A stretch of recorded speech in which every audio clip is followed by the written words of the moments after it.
on your side. NBC 12 News at 11 starts with breaking news.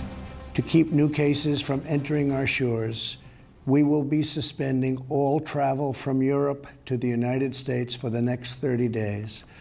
The new rules will go into effect Friday at midnight. There is no shortage of breaking news tonight as repercussions of coronavirus reach sporting events on the collegiate and professional levels. All this as travel restrictions come into play from the White House to Europe. And right now we're learning that a Longwood University student has tested positive for the virus. In a release, the university says that student is in self-quarantine.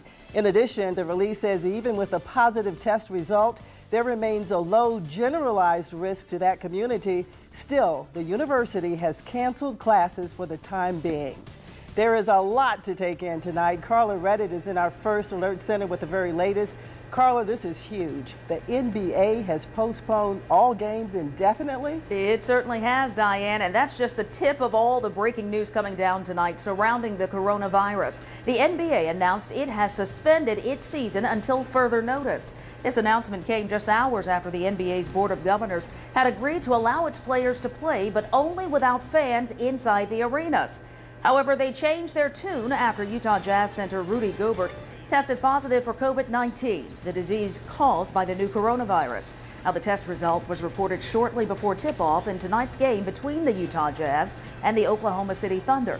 Gobert was not inside the arena at the time. Now, the NBA says it would be using the hiatus to determine its next steps. Also, in a surprising tweet, actor Tom Hanks has announced he and his wife, Rita Wilson, have tested positive for coronavirus. The couple is currently in Australia. The actor tweeted that he and his wife felt tired and like they may have had colds. They were tested for the virus and the results came back positive. Hanks says they will be observed and isolated for as long as officials require.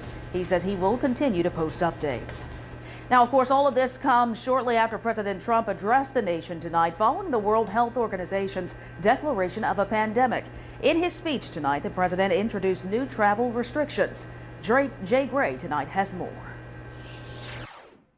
My fellow Americans. In only his second Oval Office address since taking office, President Trump announces what he calls an aggressive and comprehensive plan to battle the coronavirus.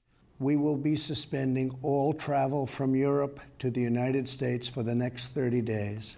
The ban includes all trade in cargo.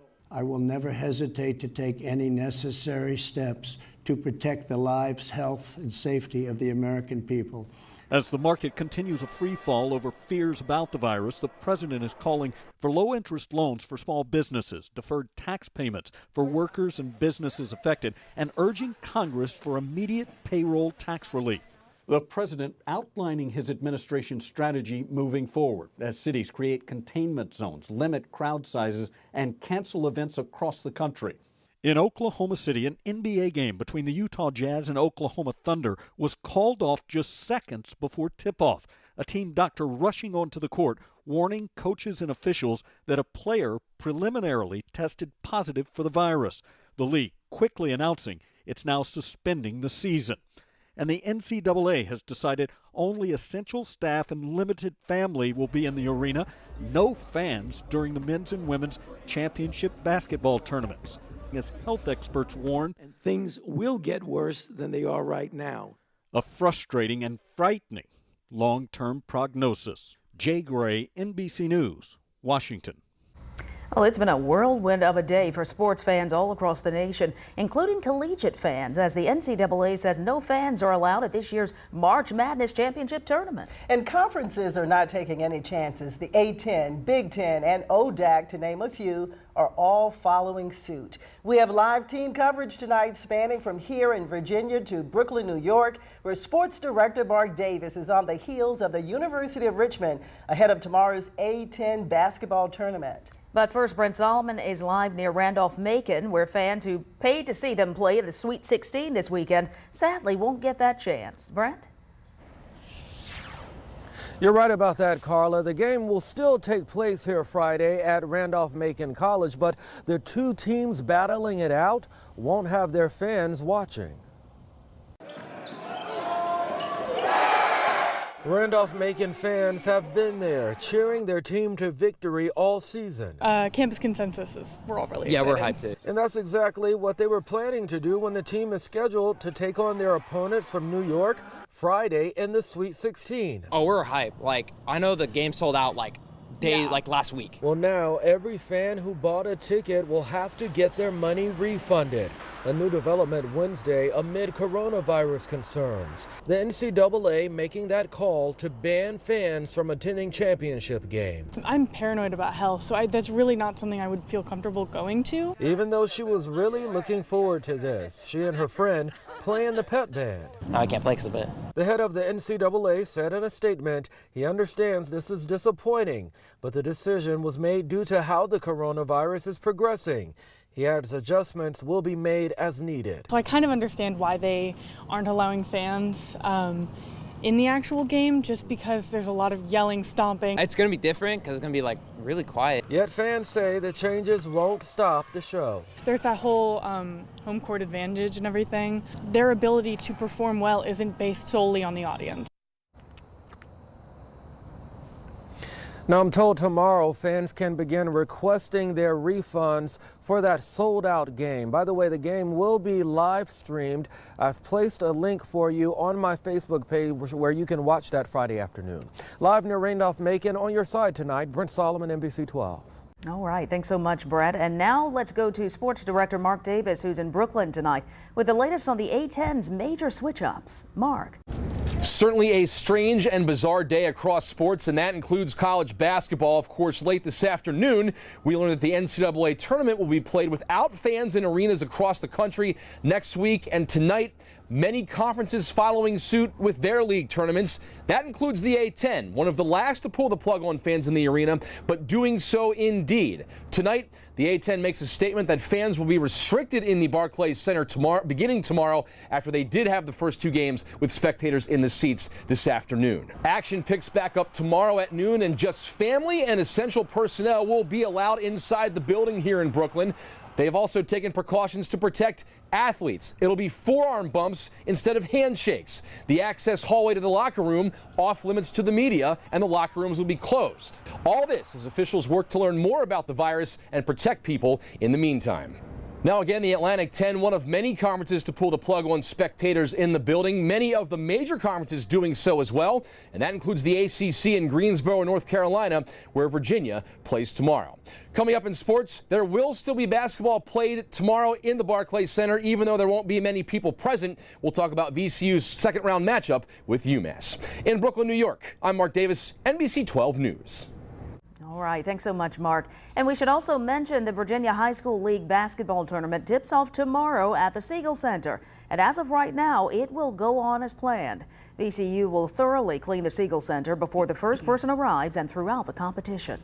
Colleges and universities all across the state are canceling classes and going online as they try to keep coronavirus from spreading. And here's what we know. VCU is extending spring break an additional week and telling all students who are gone to stay at home if possible. When classes do resume March 23rd, they will be done remotely.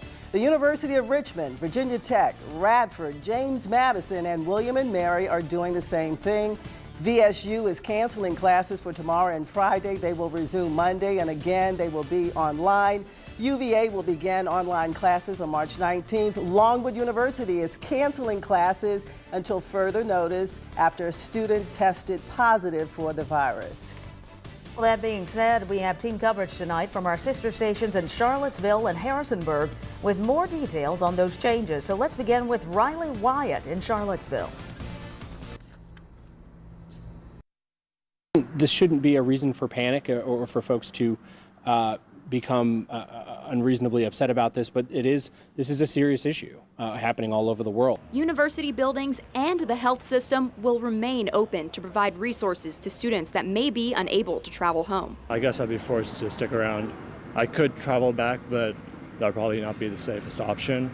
They did say that international students would be given preference in terms of being able to stay on campus and figuring out dining options. UVA will reassess after April 5th at the earliest, but the university is still working out how online instruction will work, what will happen if students need to return to grounds for essential items, and what to do about sporting events. We recognize that there are going to be a number of questions about the administration of this. We're in the process of answering those. We're going to be providing more information as we go forward. The university says it will bring students back to grounds as soon as it can ensure everyone can return safely. But UVA does not know if it will be able to do so before the end of the semester. A number of backup plans are in discussion, including one for graduation. See universities all over the world taking the exact same steps. We expect more in Virginia in the coming days because this is a serious issue. It's a real threat to public health, and rather than sit back and wait for the negative consequences, we want to take action now to keep people safe, not only within the UVA community, but also obviously in the Charlottesville community in Central Virginia. Now again, that was Riley Wyatt reporting. UVA spokesperson Brian Coy says that students and faculty members can expect to see more emails in the coming days, but the main priority right now is public safety and health. Now to Harrisonburg, where students at James Madison University are also taking precautions. Here's Autumn Childress with the details. Well, JMU students received an email from President Alger this afternoon saying in-person classes will be moving online starting March 23rd until at least April 5th. Now, right now, those JMU students are on spring break, so their break will be extended by a week while university officials and faculty adjust to this change. Now, a university spokesperson tells me that residence halls and dining facilities will open back up next week, but they are asking students not to return to campus to help prevent the spread of the coronavirus. On your side in Harrisonburg, Autumn Childress, NBC 12. Amid all the new information and developments surrounding coronavirus, it can be overwhelming. We have compiled an entire list of everything we've reported, from college class changes to basic needs to know. It's all on our NBC 12 News app under the coronavirus tab, and remember to stay with us on air. 12 News Today will have the very latest details starting at 4:30 a.m. Well, a live look across the city of Richmond on what's been a cool night, but still a lot more like spring than winter. Jim Duncan is in our First Alert Weather Center tonight and has more. Jim? Yeah, it really is. You look at these temperatures now on our JES weather computers, mid-50s to upper 50s currently here in Richmond area, Midlothian, Swift Creek Middle, 55, 58 in Farmville, Prince George, North Elementary, 51. These were the highs today. It's like spring. Well, it's been like spring most of this winter, hasn't it, in terms of the temperatures most of the days. We have clear scans for us on radar tonight. A few little sprinkles trying to show up. I think they're just false echoes in the northern part of the state. It is a little cooler up there north of Richmond. We're upper 40s toward Fredericksburg. We're in the 50s here and upper 50s to our south. There's a frontal boundary just kind of stuck to our south tonight, and that is the focus for, has been the focus for showers over North Carolina today. But tonight, overnight, we're looking at the temperatures just kind of easing down into the 40s. This is the forecast hour by hour into tomorrow morning. 4 a.m., 48 degrees by 7 a.m., just before sunrise. About 47 degrees, mid-40s in some other spots. I'll have your full forecast on that next chance of rain arriving tomorrow night coming up. All right, thanks, Jim. Well, a 7-Eleven owner tried to make her own hand sanitizer after her store ran out. But when we come back, find out how that simple act sent 4 kids to the hospital. And 1 week after deadly tornadoes leveled part of Tennessee, up next, how a veteran who lost his home found a small piece of comfort in the rubble. An atrocious crime out of Chester has U.S. Marshals searching for Sean Taylor. They need your help to find the 47-year-old before another child becomes a victim. Taylor's topping the list on this Most Wanted Wednesday. It all started in a home on Timsbury Terrace near Harrogate Road in Chester. Marshals tell us Sean Taylor was sexually involved with a teenage child. He was caught in the act, so he definitely knows he's wanted, and that's why he's on the run. He's now facing 6 felonies, 3 counts of taking indecent liberties with children, and 3 more for carnal knowledge of a child between the ages of 13 to 15. Marshals say his family is cooperating, but Taylor is nowhere to be found. Authorities believe he could be staying at a local hotel. Most of his family and friends are in the Tri-Cities area, but when you're running from charges like this, you may take extreme measures to get away. Sean Taylor's criminal record is violent and extensive, including convictions for robbery, breaking and entering, as well as using a gun to commit a felony. Marshals say people close to the victim's family know what happened and warn Taylor to turn himself in for his own safety. At times, the public likes to take the law into their own hands. We urge the public not to do that, but at times things happen, and we don't want to see him get hurt, so we urge him to turn himself in and face the charges. On your side, Rachel DePompa, NBC 12 News. Now, Sean Taylor is 5'8" and weighs 215 pounds. He is considered dangerous and should not be approached. If you have any information that will help get him off the streets, the U.S. Marshals want to hear from you right now. You can call their 24-hour hotline at 1-877-WANTED-2. And remember, all tips are anonymous. A 7-Eleven store owner in New Jersey is facing charges after creating and selling a spray hand sanitizer that burned 4 children. Manisha Barad is charged with endangering children and deceptive business practices. Barad reported mixed commercially available foaming sanitizer and water and packaged them to sell in her store. The result was a chemical reaction that caused burns on children from 3 to 11 years old. In Colorado, officials are taking a unique approach to screening people for coronavirus. This is a drive-through in Denver. The health department says it's only for patients who have a doctor's order. The process takes place in a secure area and people stay in their cars throughout the entire process. The results come back 72 hours later, but it's all in an effort to help maintain the illness and expand the state's testing capabilities. 1 week ago, a wave of deadly tornadoes struck Middle Tennessee. For many residents, loss has been a part of life ever since. But this week, one man managed to find a small comfort in all that rubble. New at 11, Eric Miller shares the miraculous find. On Hensley Drive in Cookville, the digging continues. Sometimes with backhoes, sometimes with hands. Oh, it's the piano. That's part of the piano. Neighbors working side by side to sift the remains. This is my garage to my home. This is all that was left. For Chester Bush, this was supposed to be his forever home. That forever was torn to pieces a week ago. This was a master bedroom right over behind this. Bush and his wife were out of town when the tornadoes hit. When he finally made it through the checkpoints and saw the house, he figured everything was gone. The trophies, furniture, and perhaps most importantly, the medals and patches he picked up during 28 years in the Army and Army Reserve. You know, things that you wouldn't take anything for. So Bush, like so many others, started digging. It's one of the hardest things I've ever done.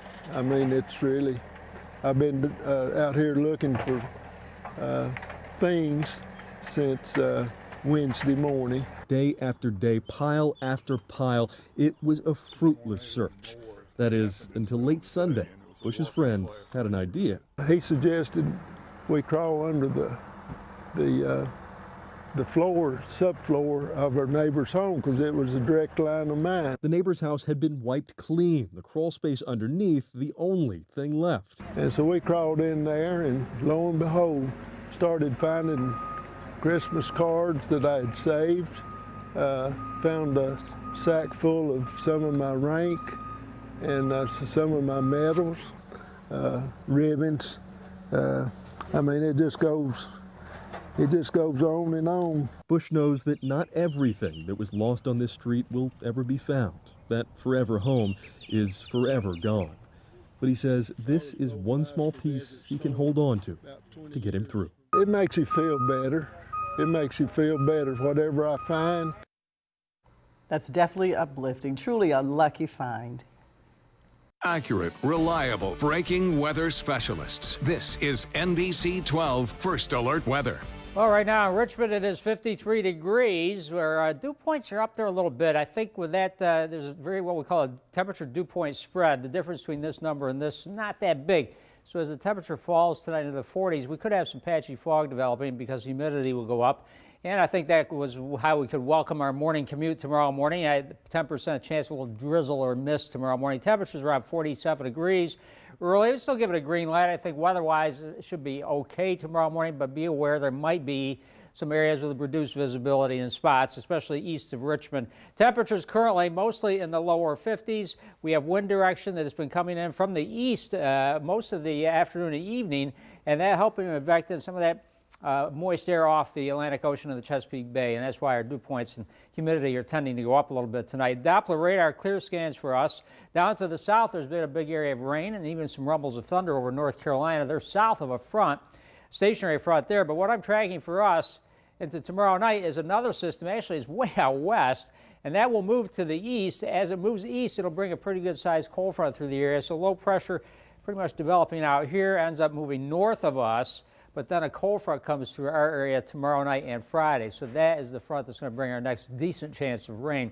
47 degrees will be our low tonight. That 2 in 10 rain chance is actually closer to 10% for a little drizzle late tonight. Cloudy skies into tomorrow morning. Tomorrow's forecast will have some partly cloudy skies through the day and then some nighttime rain developing. It's not going to last long. I think a 3 in 10 chance probably around midnight, and then 40% chance of early morning rain, but I think by 9 or 10 in the morning, it's out of here. We have some clearing skies, and then the next chance of rain will be Sunday, and then next Tuesday and Wednesday. Well, more news coming up. The NBC 12 Sports Desk is sponsored by Pearson's Signature Dealerships, home of the 2-time warranty on engines and transmissions. Obviously not the season VCU had envisioned at the start. The Rams entering the year as Atlantic 10 favorites, but here we are. Tomorrow they will play as the 9th seed after stumbling to an 8-10 record. You know, Don Henley said everything can change in a New York minute, and the Rams hoping that is the case here in Brooklyn. They take on 8th-seeded UMass at noon, a team that beat them in Amherst earlier this year, and they hope it can be the start of a magical run to a championship. They made some timely threes. We got a big lead on them, 38-30, and gave them two threes to get back into it. So, you know, we got to be ready to play. They're playing with great confidence. They've improved throughout the second half of the year, so we'll have our hands full, but we'll be ready. And UMass boasting one of the best freshmen in the country in Trey Mitchell. Mitchell winning Atlantic 10 Rookie of the Year earlier this week. VCU and UMass get going tomorrow at noon at the Barclays Center here in Brooklyn. As for Richmond, the Spiders, the number 2 seed in the A10 tournament. They'll take the court Friday at 6 p.m. against either Davidson or LaSalle. Of course, all of these games, as we told you earlier in the broadcast, being played without fans, or restricted fans rather, in the arena. In Brooklyn, New York, I'm Mark Davis, NBC 12 Sports.